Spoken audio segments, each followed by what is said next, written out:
So for years, we've talked to you and warned you about the dangers of fentanyl. But now, there is another deadly opioid that is 43 times more powerful than fentanyl. But I'll tell you what, you wouldn't know it by the lack of coverage. I want you to remember this name, nitazenes. This is a synthetic opioid, and just like fentanyl, it is being mixed into other street drugs, and even a tiny amount can be deadly. In January, 22-year-old Lucci McAllister died after taking what he thought was a Xanax. It ended up being entirely made up of a form of nitazenes. Just 3 months later, Lucci's friend, 21-year-old Hunter Clement, died after taking what he thought was a Percocet, but that was also nitazenes. Now the boys' mothers are speaking out with a warning that everybody needs to hear. Lucci's mother, Gray McAllister, and Hunter's mom, Ruthi Clement, join me now for their first ever TV interview. Thank you both so much for coming on. I'm so sorry for both of your losses. This is unimaginable. And thinking about how it happened makes no sense. Gray, tell us what happened to Lucci and why it is important to get this message out to the American people. Yes, thank you so much for having us. This is such an important message. We're losing children every day. Lucci passed on January 26th. We received the toxicology report about 8 weeks later, roughly. And when I met with the medical examiner's office, they came out and they spoke with me, and they wanted to make sure that I understood that all the usual culprits they might look for in a toxicology report were not there. Lucci consumed pure impure ladino-protonitazene. There was no other known synthetic opioid, anything else in there.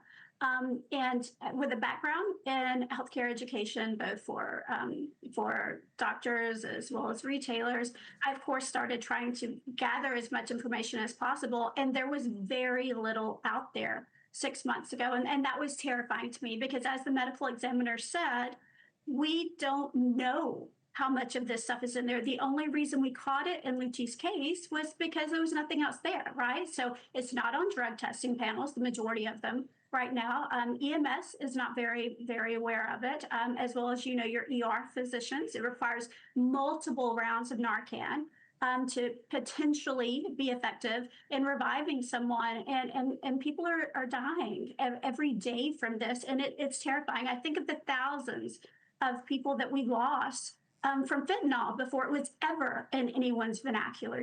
We have children now, whether it be, young adults, right, from our millennials down to our Gen Z, who have grown up in this epidemic. All they know is the opioid epidemic, and it is getting more and more deadly. And we really have to work to spread this awareness. And I'm so grateful for this platform and for being with you tonight. No, I can't thank you both for coming on to talk about this hidden danger. I mean, really the unknown. And Ruthi, I mean, your story is so tragic because the day that you found out your son Hunter had died from nitazenes, you reached out to Gray. Why did you do that?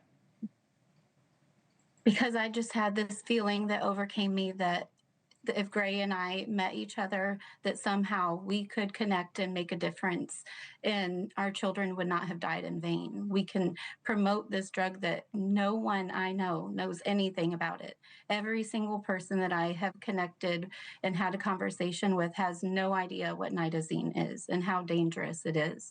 And I'm just so glad that Gray and I have connected, and we're reaching out, she especially, to other venues and things like that, so that we can get the word out that this is dangerous and that our friends, our families could be exposed to this, and they might not even know. Like a little kid could pick up a pill and not know what it is. So many people think, yes, Hunter and Lucci ingested these pills on purpose, and yes, they both took a pill that they didn't think it was nitazene, but they took it and not knowing that they could potentially die. They would never have done that to their families. And Ruthi, like there is in so many cases that I cover, unfortunately, the toxicity of social media and online comments, you mentioned it.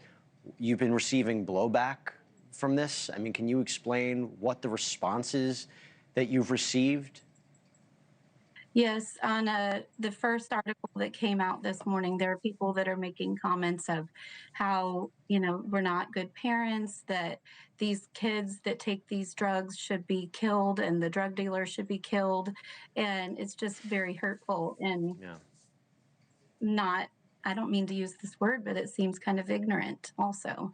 No, you can use that word. I think that's entirely fair. Listen, Gray, Ruthie, thank you both so much for coming on. I'm looking at your boys right now. They were beautiful young men. I want to get the message out. This is an important conversation. Our hearts and our prayers go out to you and your entire families, and we're wishing you nothing but success in getting this message out and saving lives. Thank you both so much. Thank you for having us. You got it. So here's now the question.